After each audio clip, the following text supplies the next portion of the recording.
तुमच्या जाहिरातीसाठी एक संधी मोठ्या प्रेक्षकांपर्यंत पोहोचवा. व्यवसाय असो किंवा इव्हेंट, विकासनामा सोबत जाहिरात करा. स्क्रीनवरील नंबरवर आजच संपर्क करा. विकासनामा, तुमचा आवाज, तुमची जाहिरात. तसंच विकासनामाला सबस्क्राईब करा आणि अपडेटेड रहा.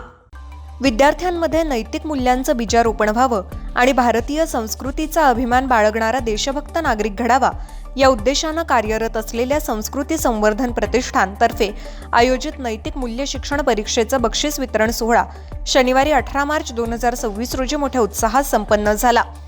अभिनव ज्ञानमंदिर कनिष्ठ महाविद्यालय कर्जत इथे हा सोहळा पार पडला.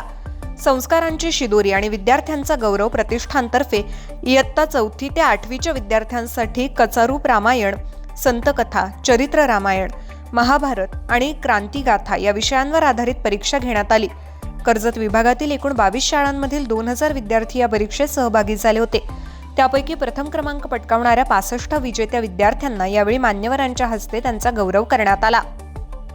रंगारंग सांस्कृतिक कार्यक्रमाची सुरुवात शिशु मंदिर कडाव शाळेच्या इयत्ता 6वी-7वीच्या विद्यार्थिनींनी सादर केलेल्या बहारदार सांस्कृतिक कार्यक्रमानं झाली. त्यानंतर मान्यवरांच्या हस्ते दीपप्रज्वलन करण्यात आलं. ढोलताशांचा गजर, पारंपरिक मंत्रोच्चार आणि पुष्पवृष्टीमुळे संपूर्ण वातावरण आनंदमयी आणि मांगल्यानं न्हावून निघालं होतं. उपस्थित मान्यवर कार्यक्रमाच्या अध्यक्षस्थानी अनिल जोशी सर आणि मोहन सालेकर होते. तसंच प्रमुख पाहुणे म्हणून अनुराधा भाटकर, साईनाथ श्रीखंडे, अलका कोशे, मानसी शिंदे, प्रणाली खत्री, रुपाली थोरवे, करुणा तांडेल, रोहिणी बोराडे, पुष्पा मोहिते आणि शीतल निकम आदी मान्यवर उपस्थित होते. वृषाली घारे, विनया काकडे, वैद्य मॅडम यांचीही विशेष उपस्थिती लाभली. दया हजारे, नम्रता मॅडम आणि प्रज्ञा सहस्रबुद्धे यांच्या हस्ते पुरस्कारांचं वितरण करण्यात आलं.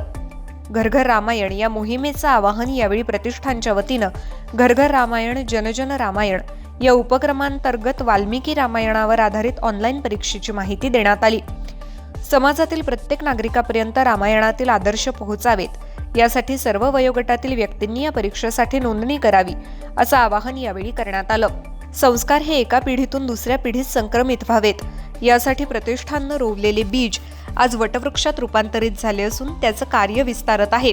कार्यक्रमाची शांतता अत्यंत शिस्तबद्ध वातावरणात शांती मंत्रानं करण्यात आली.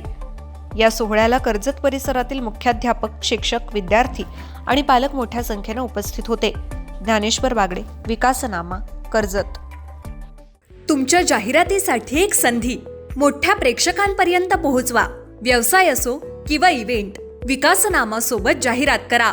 स्क्रीनवरील नंबरवर आजच संपर्क करा. विकासनामा, तुमचा आवाज, तुमची जाहिरात.